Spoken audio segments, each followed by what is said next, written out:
I hope you had a wonderful time in the breakout rooms. And after this first great presentation, we're going to move into a very good one and a very interesting topic. Before I introduce our next speaker, I have a couple of announcements to make. Number one, remember you can become part of this event by accessing Instagram. On Instagram, you can access Comunidad Neuroeducas and find the conference Instagram filter to make a selfie, make a short video, use the filter, post it on your account, and you can tag Comunidad Neuroeducas or Bridgem or Cambridge University Press, Chile. Okay, that's announcement number one. For number two, remember there will be a raffle of 2 full scholarships to the bilingual methodology program that Comunidad Neuroeducas and Cambridge University Press are sponsoring together. 2 full scholarships. How to participate in this raffle? Well, simply by having enrolled in this conference, your name will be part of this program. Okay, so what we will do is this raffle will take place on Monday, and same Monday we'll be posting the results of the names of the winners of the raffle. Okay. Okay, and then one more thing that is important for those of you who haven't been able to attend all the presentations, consider subscribing to the conference YouTube channel that has been, the link to the channel has been posted in the chat of the Zoom room, okay? As of August the 20th, each presentation will be available in turn. So take that in consideration. And now I'd like to take some time to present Antonella Sorace, originally from Italy.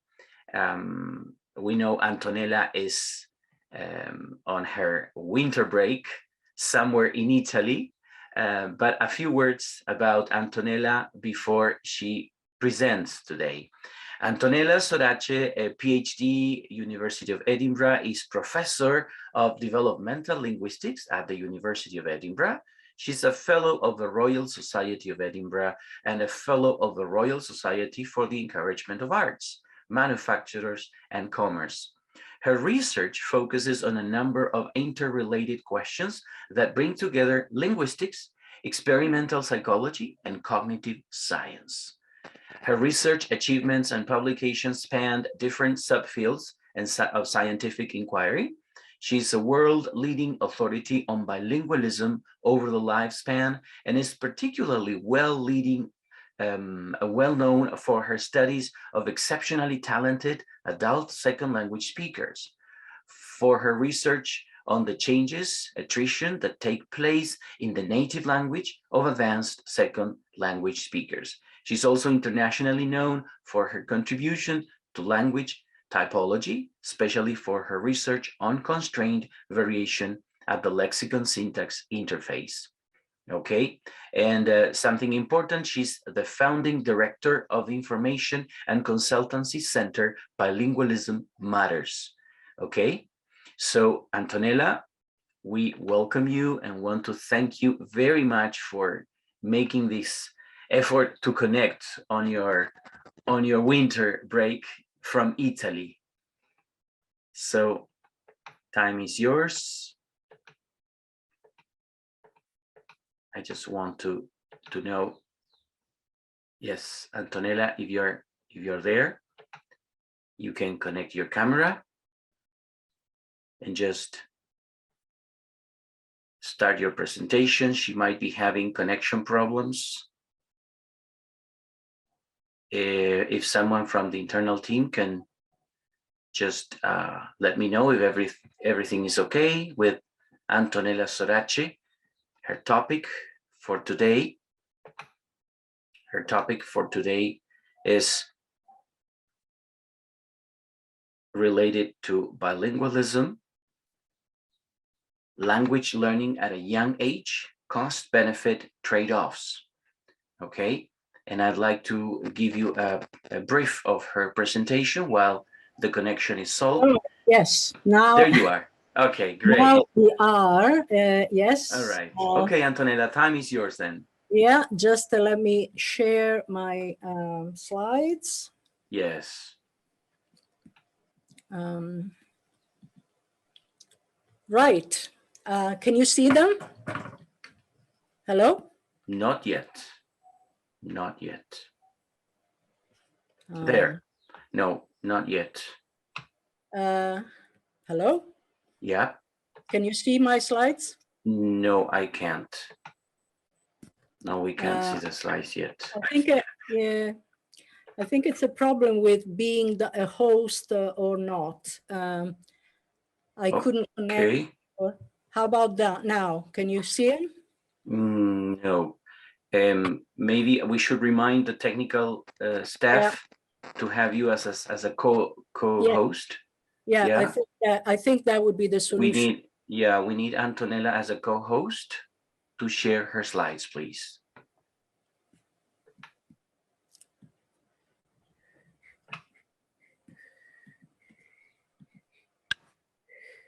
Okay. Yes, now we can see it. Now we can see them. Can you see them? Yes. Yes. Great. And I hope you can hear me. Yes. Perfectly well. Yeah, thank you very much. And I'm delighted to be with you. Thank you for the invitation. I would prefer to be with you in person, but this is also fine, and it's a real pleasure. So I'm a researcher. I do research on bilingualism. So what it means to have more than one language, to learn more than one language at different ages of the lifespan. I'm trying to move my slides. Yes. So I'm going to focus mostly on children today. But I think what I want to tell you about is what age means. So is a child necessarily advantaged in learning languages? And if so, why? So what are the main differences between children and adult second language learners? So for us, a bilingual child is a learner of another language outside the home. So children who learn another language, who start learning another language, for example, at kindergarten or in primary school, or also in secondary school. So, so we use the term bilingual in a very broad sense to mean, somebody who has another language either from birth or from later on. So a bilingual child can be a learner of another language outside the home, but also a speaker of so-called heritage languages. So a heritage language is a community language introduced by migration, for example, but also an indigenous minority language. So an indigenous minority language, Chile has several indigenous minority languages, and we'll say something about what it means to be a bilingual speaker, a speaker of these languages. I'm trying to move the slides. It's not always easy. Right. So I think it's a good starting point to separate the many myths about bilingualism and language learning from the facts that are coming out of research. So first of all, let's consider that childhood is not a unified concept. Obviously, childhood is a fairly long period of time during which children grow up, obviously, and change quite substantially in the way they learn things, including languages. So we have to consider the different stages of childhood. And we have to consider also, when we talk about adults, different stages of adulthood. So considering young adults and distinguishing them from older adults. Now, considering child bilingualism, there are some very old myths that are still around. One is the idea of confusion, for example, and this applies to, people think that a child has to focus only on one language at the beginning of life, because if you give them more than one language, you make them confused, and the child may end up not speaking any language properly. And connected to this, the idea that a bilingual child, so for example, a child who comes from a different language background has a problem at school with the main language, the language of schooling, the language of the community. So these children very often, certainly in the UK, which is the country where I live, many of these children are categorized as having a problem. And so, we have to find a solution to these problems. As we'll see, these children should be also categorized as children having a big resource that they bring to the school and to their classroom. So these are myths. What does research show? Actually, and I don't have time to give you many details, but just to summarize what research shows in the way of positive effects of having more than one language in the brain. So for example, a bilingual child, remember bilingual in a broad sense, as we said before, tends to have a better understanding of how language works in general. And that, by which I don't mean that, they understand grammatical rules in a way that we as adults understand grammatical rules. I mean a spontaneous, a tacit, and implicit understanding of how language works, because their brain actually works, juggles more than one language. And so that leads them to a better spontaneous understanding of how languages work in general.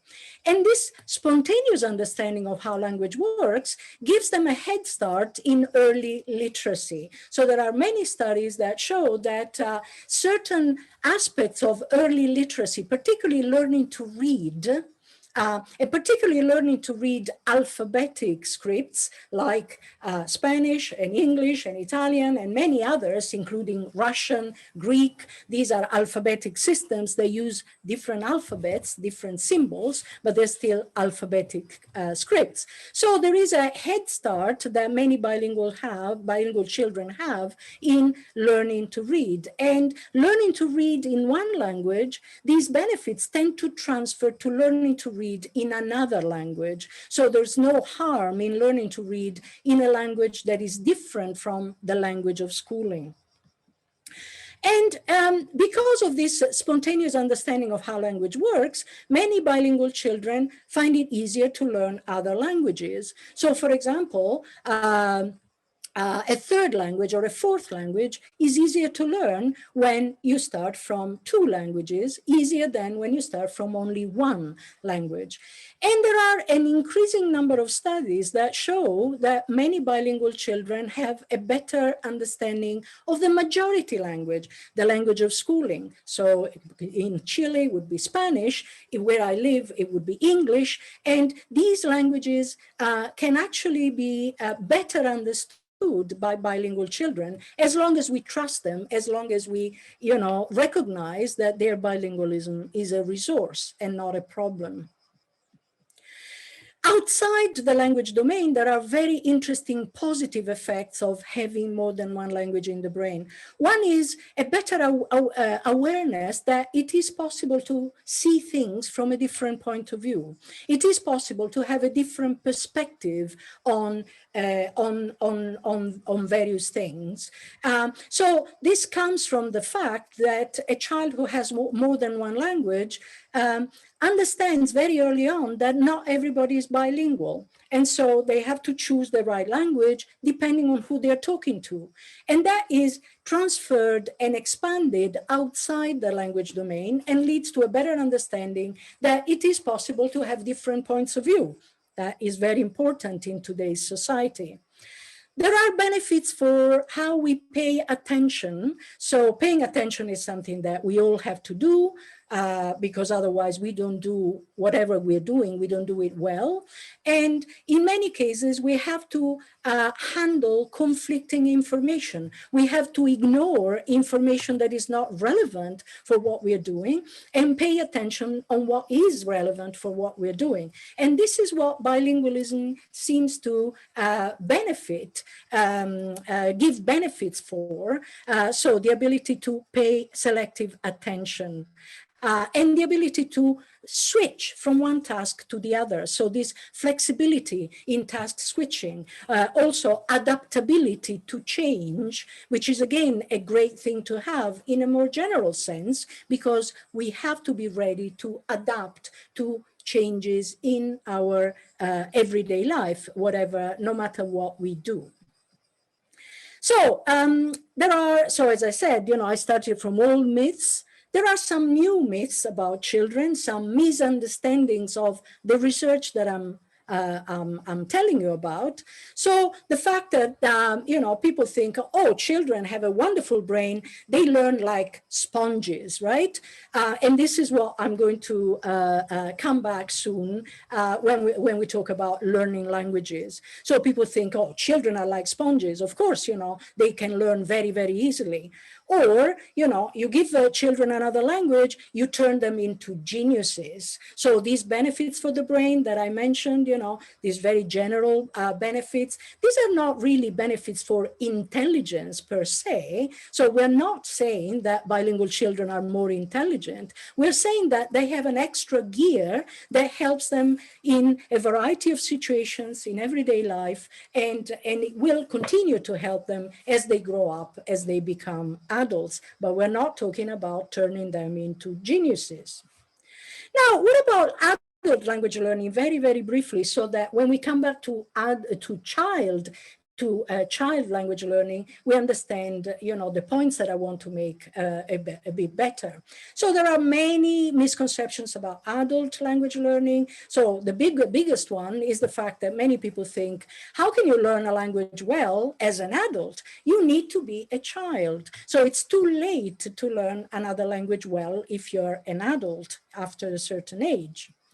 Actually, what research shows is the exact opposite. So it is possible to reach very high levels of proficiency in a second language, even when you start as an adult. And in Edinburgh, we specialize in studying these people who are not Martians. They have a brain like yours and mine, but they can actually speak a language very well, a language that they started as young adults.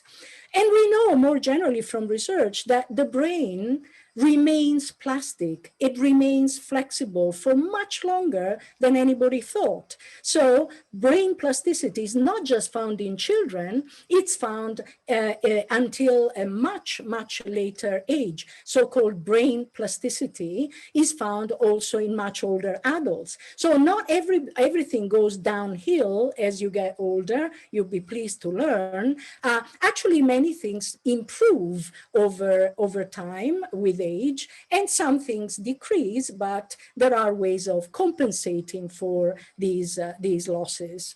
So we did plenty of research on brain plasticity across the lifespan. We found that the cognitive advantages that I mentioned before are also found in young adults learning another language at the university, for example. So people who start learning a language in their late teens, 18, 19, 20, and who reach a reasonable level of proficiency in the language, they also show these advantages for perspective taking, for attention, for sensitivity to how language works. For the remaining of the lifespan, research has shown that there are longer term benefits. So, for example, some protection against the decline of cognitive abilities that happens very, very slowly. So decline in memory, decline in attention. There are many ways of compensating for this natural decline. Bilingualism in a broad sense is one of these ways. So, it's a way, not the only one, a way to age better and to compensate for this natural decline. And also in some kinds of pathological aging, so some kinds of dementia, it has been found that being bilingual delays the appearance of the first symptoms of the kinds of dementia by 4 or 5 years. It doesn't mean that you avoid the disease, but it means that the really invalidating symptoms, the obvious symptoms of dementia are delayed by 4 or 5 years, which is a very long time if you think of what that means. More misunderstandings about adult language learning. One is this: if you're bilingual, you don't get Alzheimer's. This is clearly not true. As I said, we're talking about a delay of the appearance of the first symptoms, but not an avoidance of the disease. And there are many other ways of compensating for natural aging. So musical training, for example, many activities like quilting, for example, physical exercise. So we are in the process of comparing the effects of different kinds of activities with language learning. And language learning, bilingualism, can be one way of aging well or aging better, but not the only way. Now, the main point that I'm coming to is that in bilingualism, it doesn't matter which languages. What matters is the fact of having more than one language in the brain. So from this point of view, it's a fact of having more than one language and the fact that the brain learns to play around, to juggle these multiple languages. So from this point of view, there are no useful or less useful languages. Remember that, some people think that, English is the international language to learn. Spanish is the prestigious language. Chinese is becoming the other prestigious language. But from what the perspective that I'm talking about, it really doesn't matter which languages. It's the fact of having more than one. Also, these benefits are not automatic. So I said, they have been found in many studies, but they're not always found in all bilinguals and in all language learning, because being bilingual is not a black or white dimension. It's not that you're either bilingual or you're not bilingual. You can be bilingual, more or less bilingual, along a continuum, because there are many factors that play a role, as we'll see. We'll have a look at some of these factors. So for example, how much exposure to the language you get, how much engagement with the language, how, the different attitudes, and so on and so forth. So we can't really expect the benefits of bilingualism to appear automatically in all cases. And the other thing is that we should really give up, this idea that we compare bilinguals with monolinguals. For far too long, the native monolingual norm has been the point of reference for research and also for recommendations to the general public. In second language learning, for example, the aim is to speak like a native speaker or to sound like a native speaker. Very often, as guilty as anybody else, we use the term near native to denote a second language learner who learn a language very, very well. Well, near native, if you think about it, means you're almost there, but not quite. And because, this native speaker, point of reference is, what makes you decide how good a person is. And the advantages or disadvantages of bilingualism, the advantages that I was talking about, for example, they're always defined in terms of a comparison with a monolingual speaker. And we should really give up this norm, or partly because monolingual speakers are becoming rarer and rarer all over the world. We've always known that there are many more bilingual and multilingual speakers than monolingual speakers. But even in our types of monolingual societies, the real monolingual speaker the numbers are decreasing. So I think we should really give up the monolingual norm, give up the view of the bilingual as the sum of two monolinguals. So, you know, monolingual in language A, monolingual in language B, because a bilingual doesn't work that way, and we should really stop expecting bilinguals to behave that way. And also, we know that having more than one language in the brain leads to the two languages affecting each other, both in the same brain and then in bilingual communities. So that's an additional, very strong reason why we shouldn't expect bilinguals to behave like two monolinguals in one, because languages change in a natural way, and it's absolutely natural to expect languages to change. And we'll come back to this point. So there are important implications of everything I said for families, for children in multilingual classrooms, for indigenous minority languages, and for language learning and teaching in primary schools. I'm going to focus particularly on learning languages in schools. And learning languages in schools, as I said before, many people have this idea, oh, a child is like a sponge. Their brain is like a sponge. Is this the way it really works? This is the question we should ask ourselves. And the answer is very simple. Younger is not necessarily better unless some conditions are met, unless there is enough input in the second language, unless there is enough engagement of the child with the language they're learning, unless the child hears the language not only from one speaker,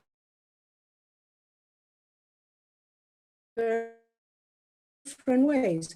So what we call variety of speakers or natural variation, so people naturally speak in different ways, that's very, very important for language. So if these conditions are met, younger does not necessarily mean better.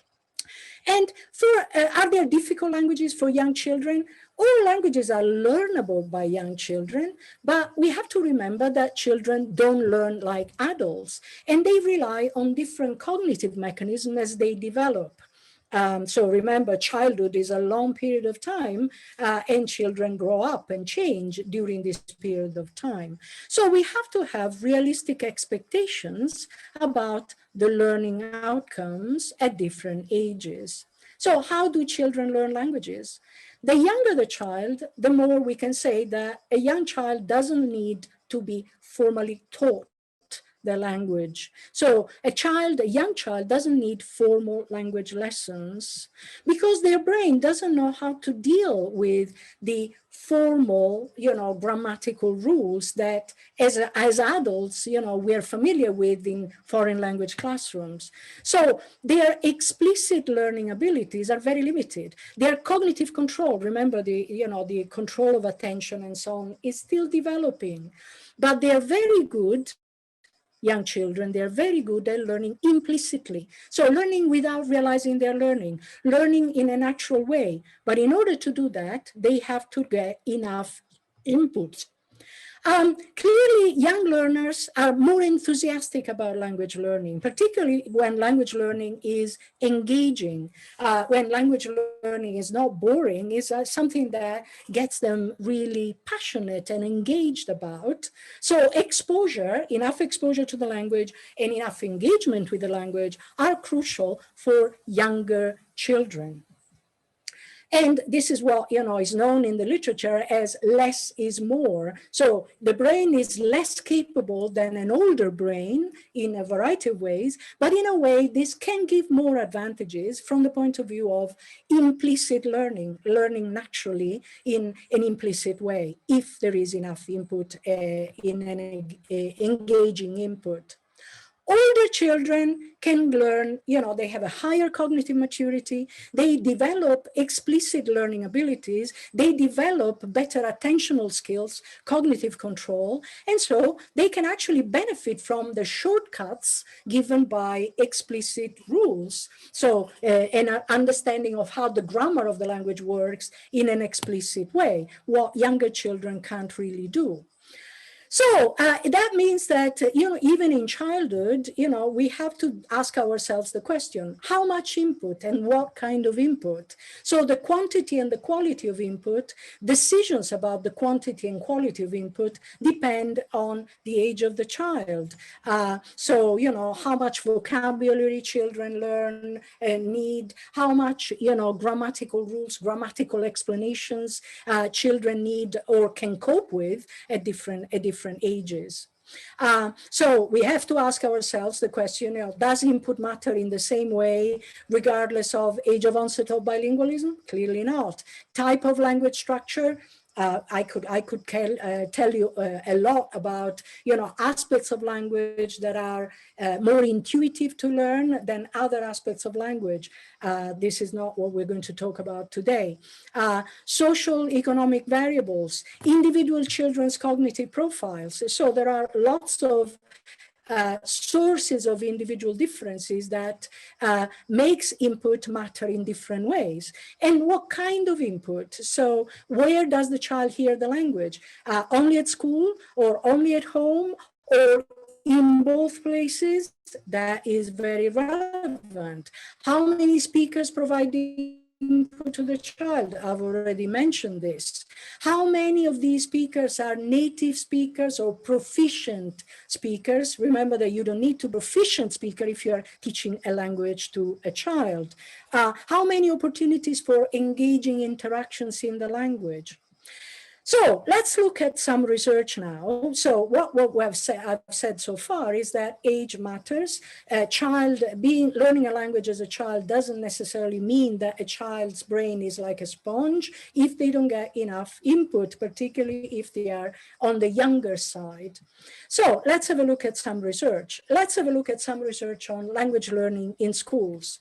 We've done a lot of research on language learning in Scottish schools. I live in Edinburgh. We've collaborated with the Scottish government and their policy to introduce 2 languages in primary schools. It's called the 1+2 approach, the native language plus 2 more languages, one introduced at age 5, the other one introduced 4 or 5 years later. So the questions are younger pupils getting enough input? Question number 1. Question number 2, are teachers getting trained on how children learn languages at different ages? Question number 3, are parents getting enough information so that they can support their child in language learning? So these are the 3 questions that, we've been collaborating with the Scottish government about their language policy. And one of the things we do, we train students who are native speakers of Mandarin, Spanish, and French, which are the 3 of the main languages taught in Scottish schools. We train these students to go into classrooms and to work with the teacher in primary school classes. So the teacher is always there. The students are never left alone with the children, but they speak their native language. And then we do research on what it means, the results, the outcome of their having the students there. So for example, we did a Chinese learning project where we had the primary 1 classes. Remember, primary 1 means children aged 5. And these schools actually varied in terms of various parameters. So different school settings, different number of hours, that were devoted to Chinese. In no case was, the time sufficient, in my opinion. But schools varied, between having only 1 hour or having 2 hours or having supplementary elementary time.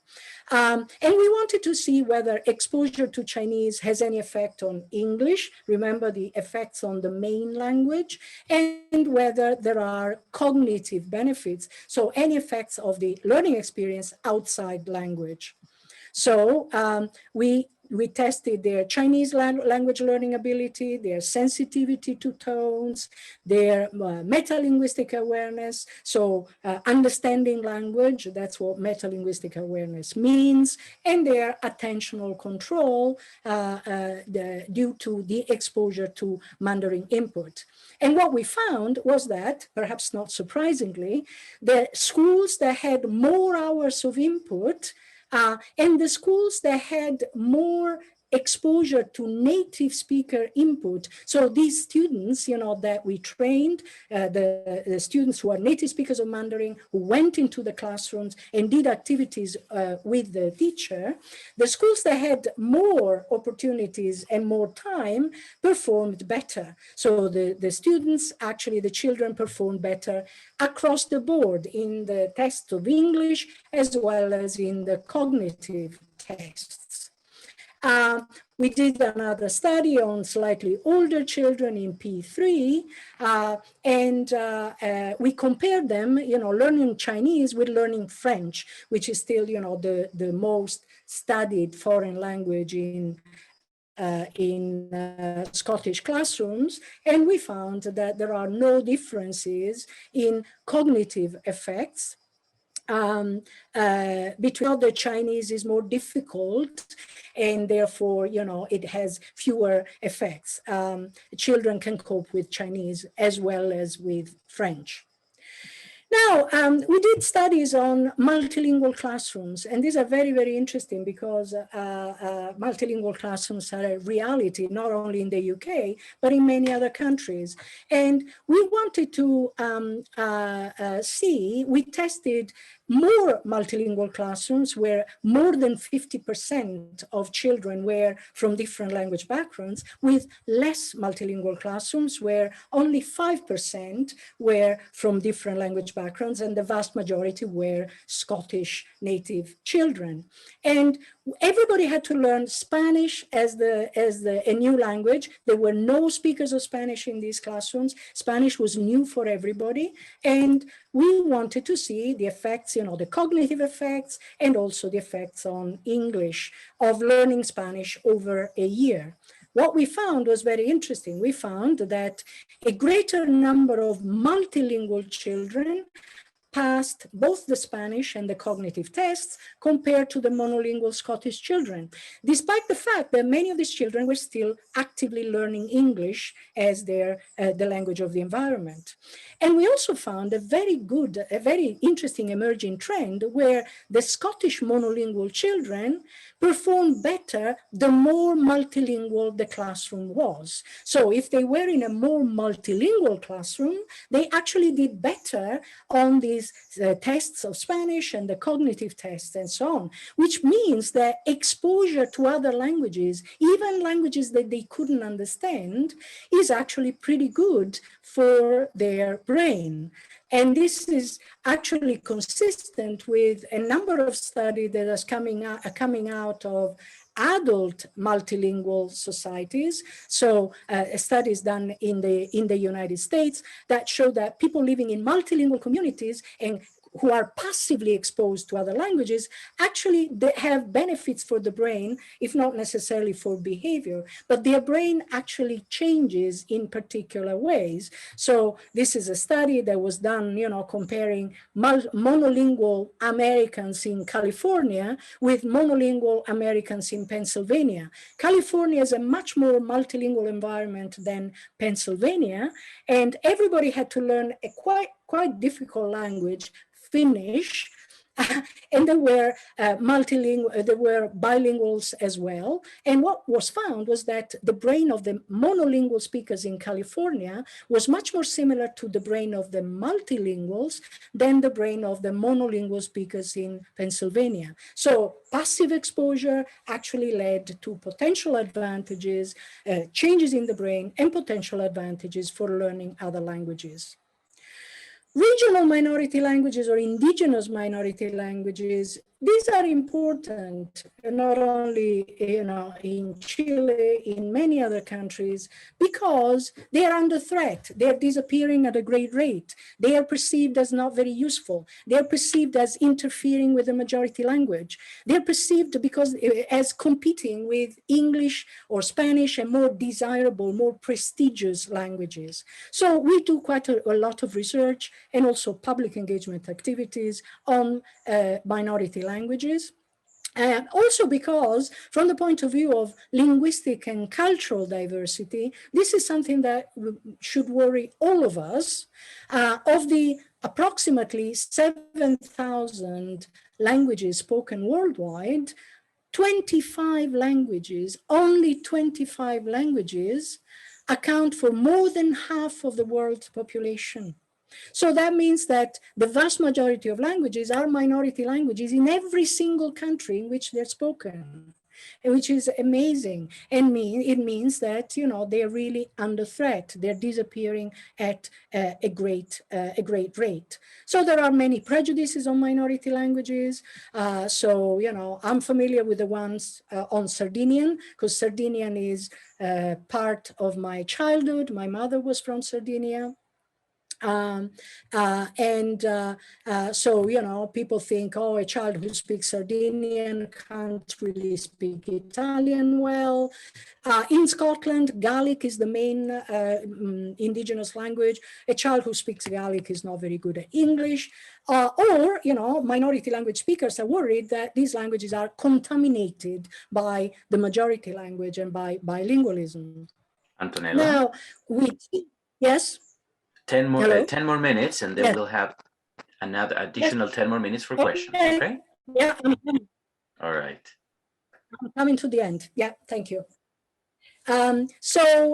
We did research on Sardinian, for example, where we compared monolingual Italian children with Italian Sardinian bilingual children. We tested their language skills, we tested their cognitive skills, and we found, that whenever there was a difference, it was in favor of the bilinguals. There wasn't always a difference, but when there was a difference, the difference was in favor of the bilinguals. It's interesting that in Sardinia, there is no such a thing as Sardinian medium education. So nothing, Sardinian is not taught and used in schools. Unlike Gaelic in Scotland, where Scottish Gaelic is used, in some schools, at least in some areas, as the language of instruction. And so we tested monolingual English children. We compared them with English Gaelic bilingual children. Again, when there was a difference, it was in favor of the bilinguals. We also tested new speakers, so children who learn Gaelic entirely at school. They don't come from Gaelic-speaking families at home, so they learn it because Gaelic is the language of instruction. And we discovered that these children, obviously, they grow up with very good skills in Gaelic, but Gaelic is not part of their lives. English is what matters in their lives. And so, the question is, will these new speakers pass on Gaelic to their children when the time comes? Probably not. And this is what, is important. So children's attitudes are very, very important. So what children actually think about their own bilingualism, about the language they're learning, about the language they speak.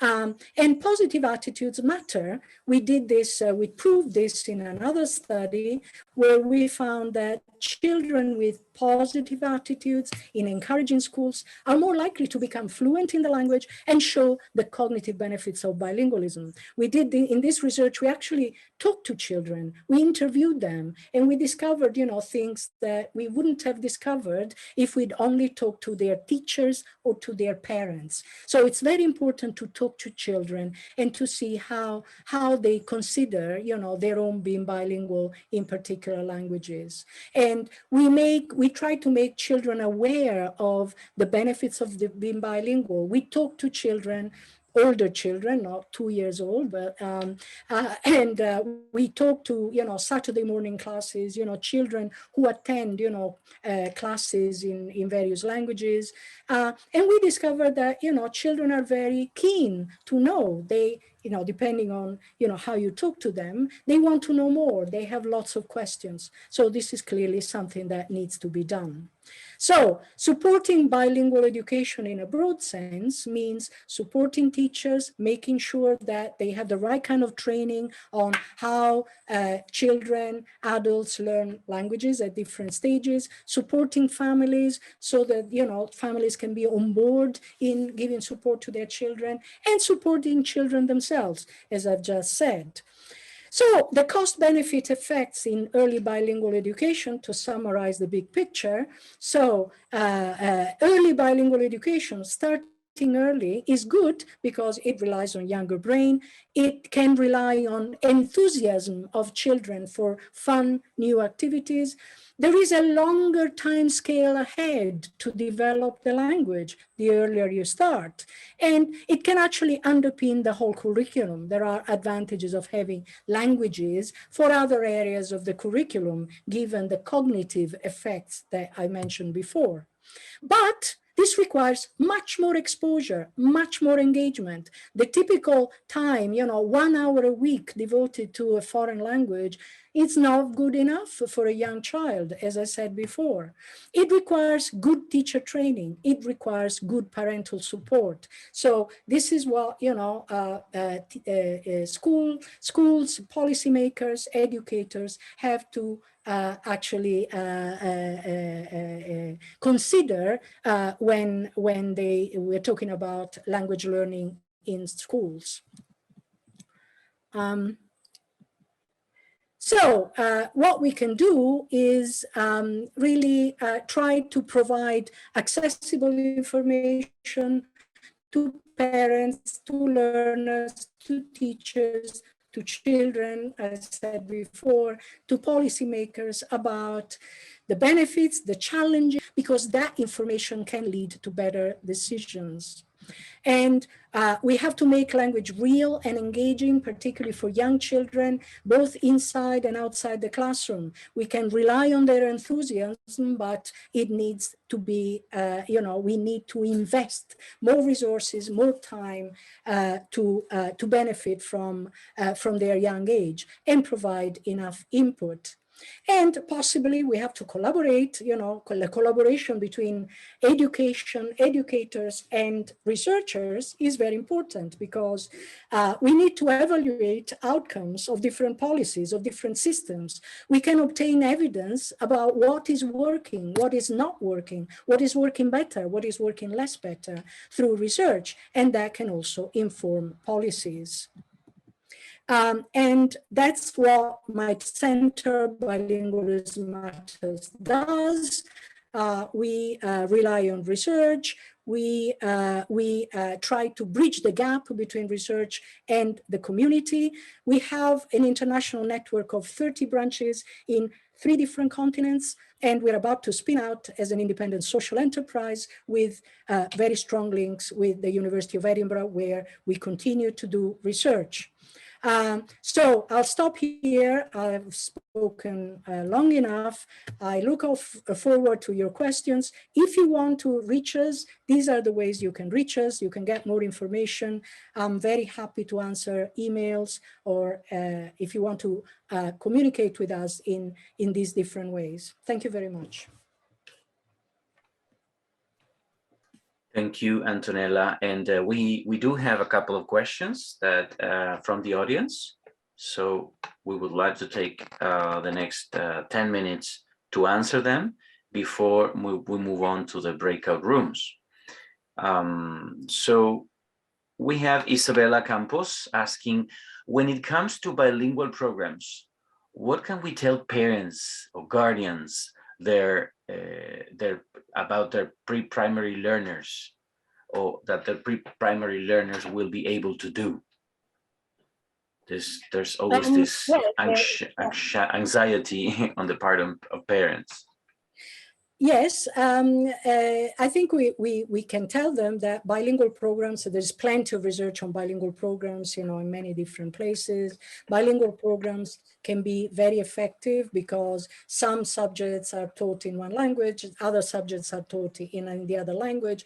So bilingual programs guarantee that children get enough input. And remember what I was saying before. It's important, particularly for younger children, to hear enough of the language in situations that they find engaging, in situations that they find interesting. So clearly, doing activities and teaching subject matters in the language is a wonderful way of doing this, although there are obviously better and worse ways of doing it. But in principle, it's actually a very good way of addressing the problem that I mentioned. That the younger child, the more input and exposure they need. Okay, thank you. Miss Catherine Quinton is asking or commenting, in my school, my students are learning to read in English through teaching phonics. We start phonological awareness from the age of 3, but don't teach the sounds until 4.5 years old. Since the program started, the Spanish language teacher has seen vast improvements in Spanish too, even though they don't teach them to read, as the Ministry of Education in Chile says, that we don't teach young children to read. My question is, at what age do you think that you should start to teach the sounds to start the reading skill? Very good question. One of the benefits that has been found in many studies about the benefits of exposure to more than one language is an increased sensitivity to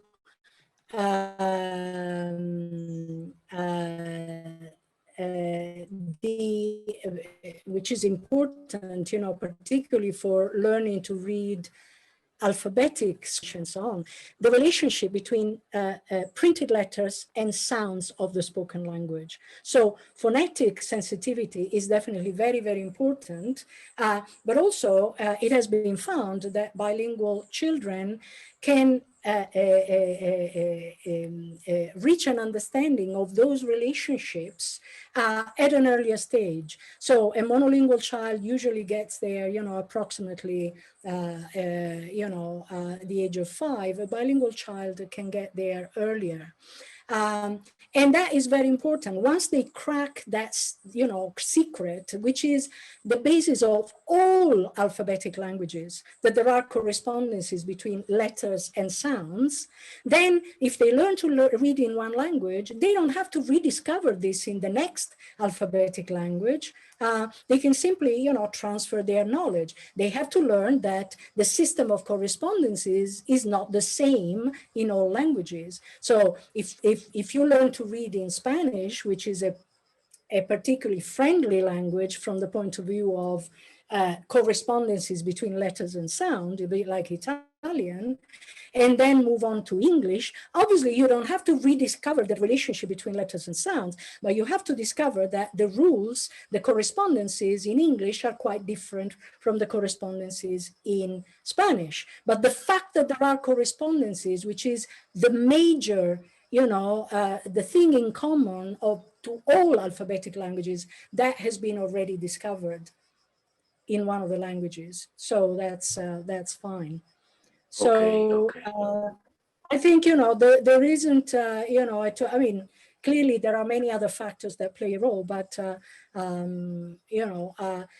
introducing children, to reading aloud to children, for example, in front of a book, that is already, a factor that may, trigger this discovery of the correspondences between letters and sounds.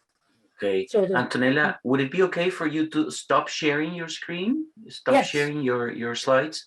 That's a request from the technical team. And there are a couple of, we still have time for a couple of more questions. And this is an interesting question. Have you seen in your experience, cases of changes in public policy that promote more exposure to English in a non-English speaking country?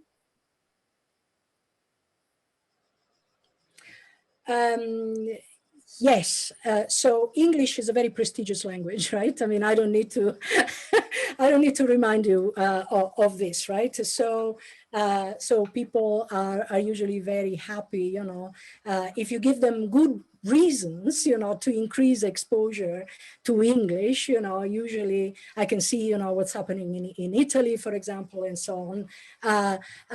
You know, they are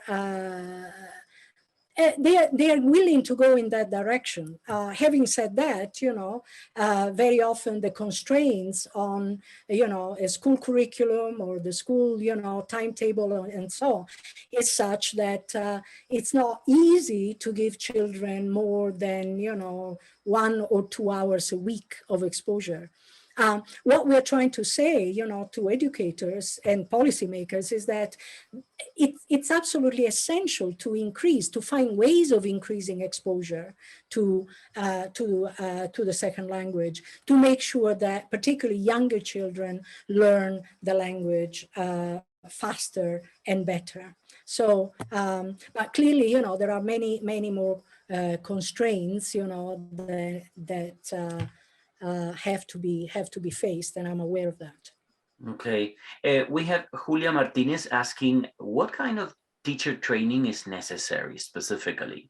What skills should teachers possess or develop in order to be effective in their practice, considering this bilingual scenario? So first of all, I should say I'm not a teacher trainer, you know, this is not my profession. So clearly teachers need to be trained on a wide range of aspects. From my point of view, I think an important aspect of teacher training, particularly teachers who teach languages, is understanding how languages are learned. And this is, at least from what we see in the UK and in many other countries, this tends not to be part of a common ordinary teacher training, both at the level of entering the profession, but also at the level of, you know, updates and regular, you know, professional training along the way. So with Bilingualism Matters, we are trying to collaborate, you know, with policymakers, with particular schools, to make sure that elements of knowing how languages are learned at different ages, for example, plays a role in teacher training. Knowing that, you know, well, if you have only 1 hour a week, what's the best way of spending that 1 hour a week, depending on whether you're teaching 5-year-olds or 10-year-olds or 15-year-olds. I think that's very important, and teachers find it very useful to have some knowledge. Obviously, there are many other factors, you know, I'm not saying that, you know, this is the most important thing that teachers have to learn, but it should be an element in teacher training. Okay, and one more question. This is the last one by Billy Forward. Does plurilingualism have added cognitive benefits over bilingualism? The short answer is that no, we don't know yet. At the moment, there is what research actually shows is a difference between one and more than one. So more than one, you know, can mean 2, 3, or many if people are polyglots. There are some studies that seem to show an evidence that, you know, many languages, you know, make a difference. But at the moment, there isn't enough evidence to suggest that having 3 is better than having 2 and having 4 is better than having 3. It also depends, as I said, you know, being bilingual and multilingual, we can conceive of this along a continuum affected by many different factors. So it's not a simple equation, just number of languages. It depends, you know, on where the languages were learned, how much, you know, they're practiced, how many speakers, you know, do we engage with, and et cetera, et cetera. So the short answer is, at the moment, it seems the main difference seems to be between one and more than one. Okay, Thank you very much. Antonella, we want to thank you for having taken time off your winter break or your summer break. And yeah, and we really enjoyed this time together with you again. And we want to remind our audience that right now we will have the breakout rooms open. And Antonella was generous, very generous, to say, yes, I want to be in one of the rooms. So for this only occasion, we will have one room for Cambridge University Press, one room for Neuroducas, and we will have a third room with Edinburgh, University of Edinburgh, where Antonella Sorace will probably be eager to share about the project Bilingualism Matters. Or, well, you should decide how to conduct that session. I'm sure Scott Bennett is going to join in for a few minutes. So we'll move on now to the breakout rooms for 20 minutes. Thank you very much. Thank you very much. Thank you.